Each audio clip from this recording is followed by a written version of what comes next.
Everybody, thanks for tuning in. Apologies for the construction work above us.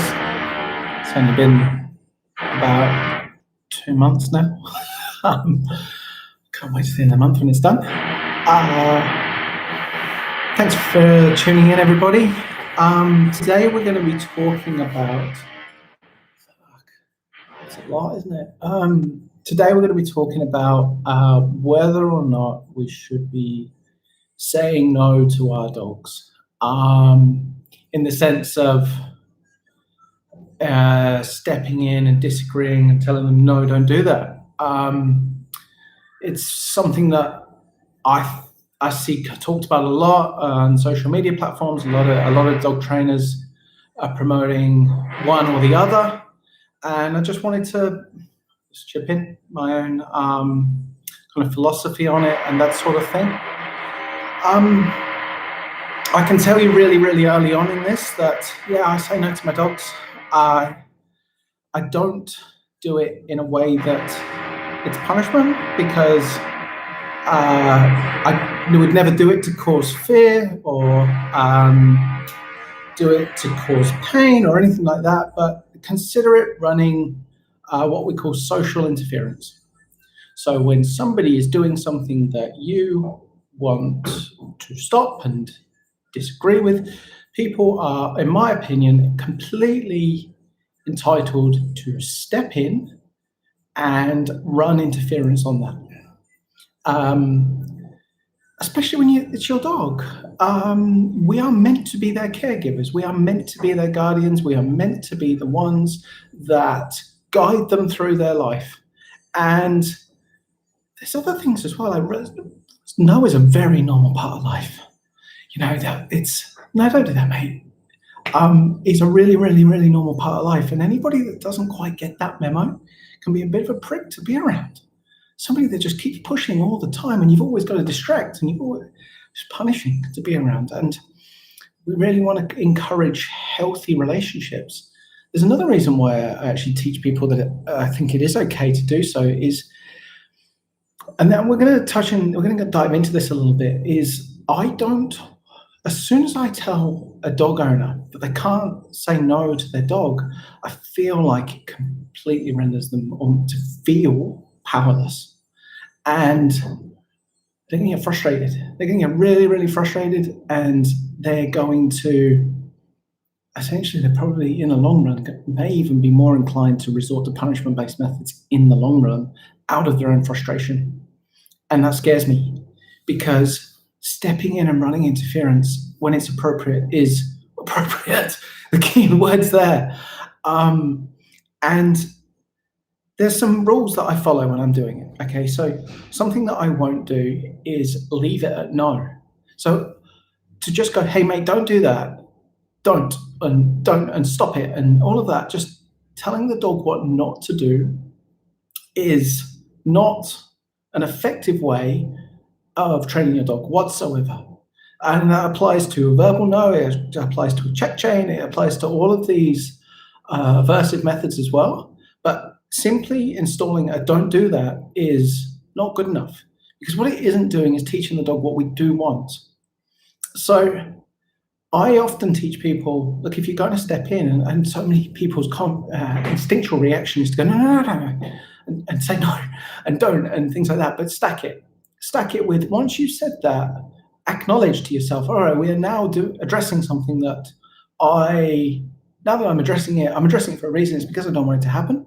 But rather than dwelling on the don't do that, I really want people in that moment to emphasize, okay, this is actually a signal in that we can train ourselves to look for, to go, okay, once I've run that interference, I then need to go, all right, identify why is the dog doing it, and react appropriately, and teach the dog what I want him to be able to do in that moment. So I would go, if I didn't want him to jump up on the sofa, maybe I'm eating my dinner up there at the time, whatever, but he goes to jump up on the sofa, I will, without fail, go, maybe don't do that. But if I just left him there, if I said, don't, and then he's just going to look at me like, what am I meant to do, man?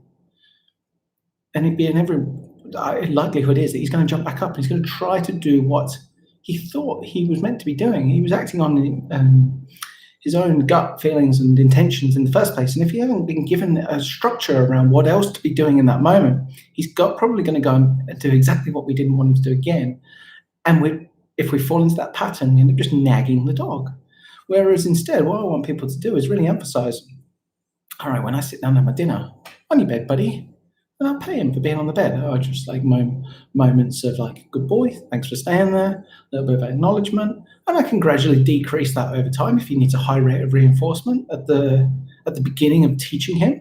Like anybody, that is normal to need while in the early stages of learning a process. They're going to need lots and lots of reinforcement, and you gradually and systematically drop that down over time to the point nowadays where I pick up my plates. He knows the drill. This is what we do.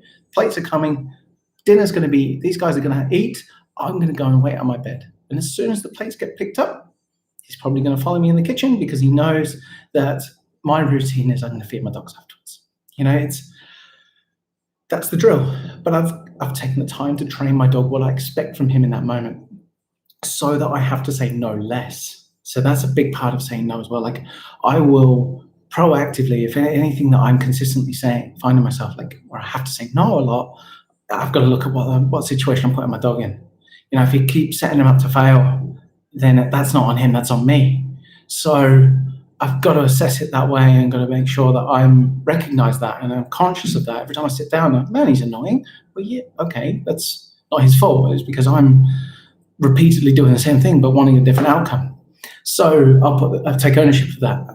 And something else when it comes to no is it should, like I said earlier, it should never be to cause intimidation, fear, or pain, of course.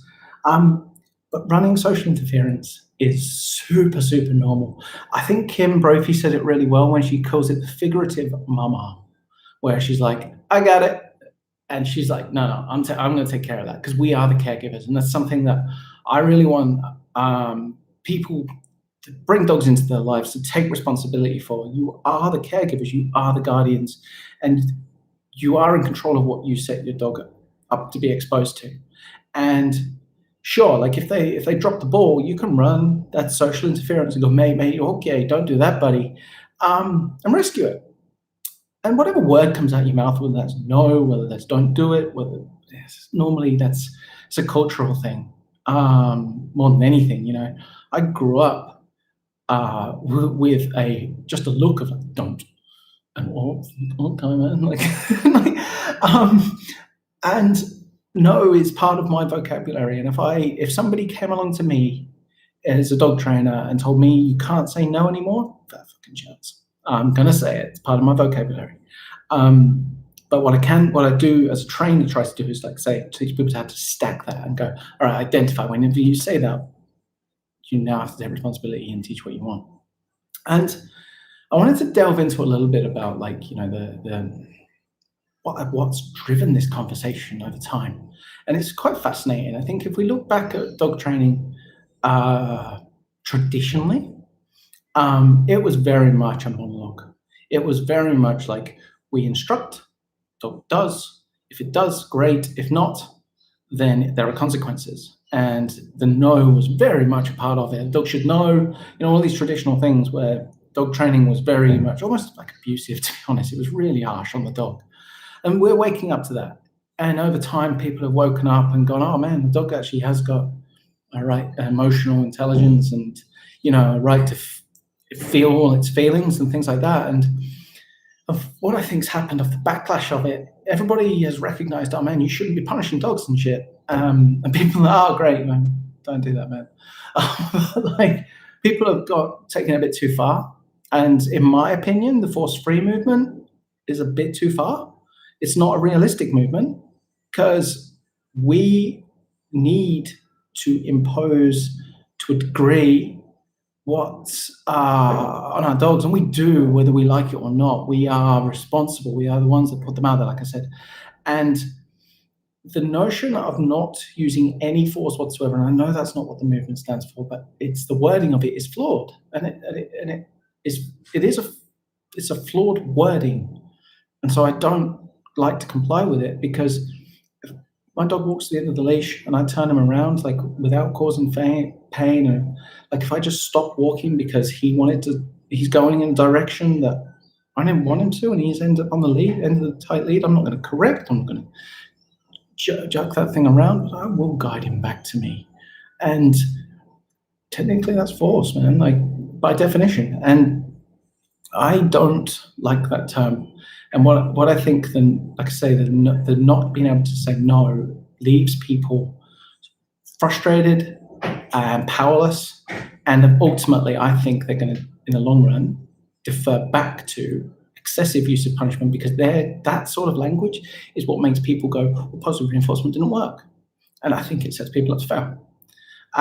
Personally, I don't know if you guys have ever heard of this, but I love what's called the LIMA approach. It's an acronym, LIMA, least intrusive, minimally aversive. I love that approach because it means that I can coach and I can guide, and I will use the least invasive and minimally aversive means possible at that moment. And if I'm proactive in consistently setting my dog up for success, I really don't have to be aversive, because I've taken care of like the variables before that could really go wrong. And so I love that approach. That for me feels like a bloody common sense approach. The constantly saying no and then just correct and expect the dog to know is fucked. That doesn't make any sense whatsoever. And the don't say no is also, yeah, I feel like that's really, really bloody flawed. But if we as dog owners can take responsibility for our own actions and in doing so, accept the fact that we're the ones that are meant to be guiding our dogs through this life, and that their behavior is a consequence of what we put them in, then we can take responsibility for that action. And sometimes we have to step in. And if I was to separate, even if the dog, remember, the dogs aren't moral, right? So they're not running around with these trying to do wrong and trying to be naughty and stubborn and spiteful. So when I step in, I'm not going to do so in a manner that I said so many times already, but like I'm going to step in a manner that causes fear or anxiety or pain. But I will step in and interrupt it. And basic rule of thumb is I have to match that intensity in that 0.5%. Because if I go in lower than that intensity, I'm not interrupting. I'm just background noise. And if I go in too hard, then I'm an idiot because I've misjudged it. I start screaming at something because somebody made a minor error. That's going in too hard. And again, being proactive in setting them up for success, which is another video we talked about the other week. My level of interruption, my level of interference is often quite low intensity because of that. And so it's not a punisher to the dog. It's just me going, no, man, come and do this instead. So it's a combination of a lot of things. Set them up for success, minimizes the amount of times you have to say no in the first place. By keeping them in a calmer state of arousal, by already having a foundation of really strong and solid communication skills, dog doesn't fuck it up that often in the first place. And then if I do have to step in, normally they're really responsive to a bit of a verbal cue, and then it comes back down to language. I might leave it there for today, guys. Please feel free to message me on all your questions, opinions, topics on that. I'm open to conversation around this. Don't know if you changed my mind, but that's another matter. All right, guys, have a good day.